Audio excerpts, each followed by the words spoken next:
তার বিখ্যাত তাফসীরের কিতাব তাফসীরে কবিরের মধ্যে একটি ঘটনা উল্লেখ করেছেন। এই ঘটনার সারসংক্ষেপ বর্ণনা করে আমি আপনাদের কাছে বিদায় নিয়ে নেব। সকলে আমরা একটু মনোযোগ সহকারে শোনার চেষ্টা করব ইনশাআল্লাহ। আমরা নিজ দায়িত্বে সকলে চুপচাপ হয়ে যাই, আমরা কেউই কথা না বলি, নিজ দায়িত্বে আমরা সকলে চুপ হয়ে যাই। হযরত মূসা আলাইহিস সালাতু ওয়াস সালাম একদিন রাস্তা দিয়ে হাইটে যাইতেছেন।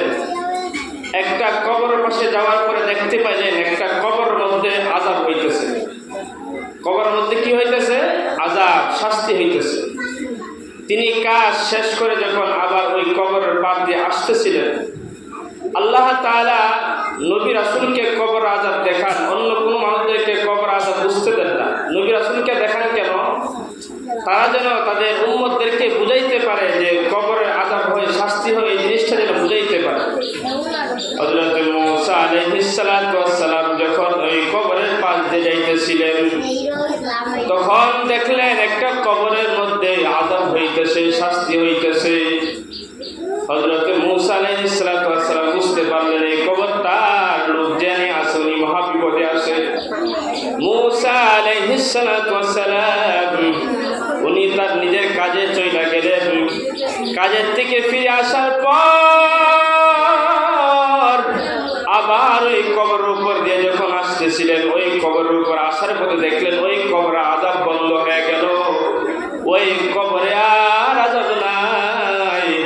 মূসা কালিমুল্লাহ ওই কবরবাসীকে জিজ্ঞাসা করলেন, ভাই আমি কিছুক্ষণ আগে তোমাকে দেখে গিয়েছিলাম, তোমার কবরের শাস্তি হইতেছে, আযাব হইতেছে, এখন আবার কোন কারণে, কোন হিসাবে তোমার কবর আযাব বন্ধ হয়ে গেল?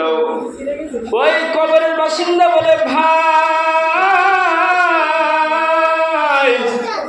মূসা নবী আমি যখন দুনিয়া থেকে বিদায় হয়ে চলে আসছিলাম, দুনিয়াতে আমার স্ত্রী ছিল গর্ভবতী, প্রেগনেন্ট ছিল আমার স্ত্রী।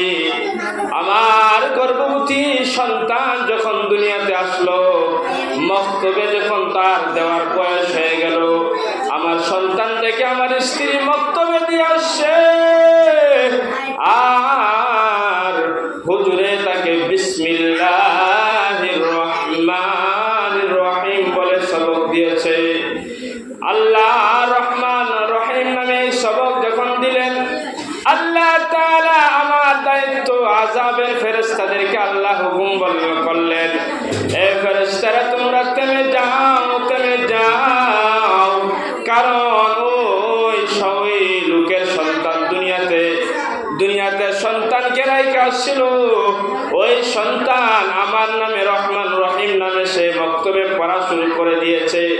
যে লোকের সন্তান মক্তবে গিয়া কোরআনের তেলাওয়াতের শুরুতে আর রহমান দয়াময় করুণাময় নামে আমার নাম নিতেছে, আমি আল্লাহ ওই লোকে খবরে শাস্তি দিতে পারি না।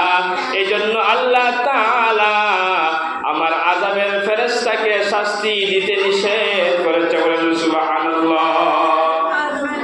তাহলে আমরাও যদি আমাদের সন্তানদেরকে মাদ্রাসায় পড়াই, মক্তবে পড়াই, তারা যদি আল্লাহর নামে পড়া শুরু করে, তাহলে কোরআনের বদলেতে কবরের আযাবের শাস্তি থেকে রক্ষা করবেন কে? আল্লাহ।